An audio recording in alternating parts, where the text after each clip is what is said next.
నమస్కారం, ఎల్జేసీ TV news కి స్వాగతం.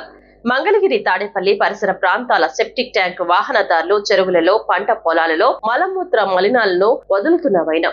గతంలో మంగళగిరి హైవే ప్రక్కన ఒక చెరువులో మలమూత్ర మలినాలను వదులుతున్నారన్న సమాచారం అందుకున్న మంగళగిరి రూరల్ ఎస్ఐ చిరుమామిళ్ల వెంకట్ వెంటనే స్పందించి సెప్టిక్ ట్యాంక్ వాహనదారులకు కౌన్సిలింగ్ ఇవ్వడం జరిగింది. మళ్లీ ఇప్పుడు తాడేపల్లి కృష్ణానగర్, నులకపేట ఏరియాలో ప్రత్యక్షమవుతున్నాయి.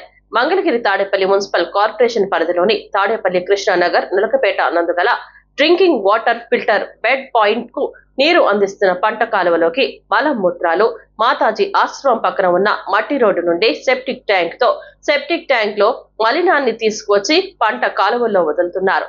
పంట కాలువ నీరుని కలుషితం చేయటం వలన ఆ నీరు ఫిల్టర్ బెడ్ పాయింట్ కు చేరుకుని ప్రజలకు మున్సిపాలిటీ అధికారులు అందిస్తున్న డ్రింకింగ్ వాటర్ కలుషితం అయ్యే అవకాశం ఉంది.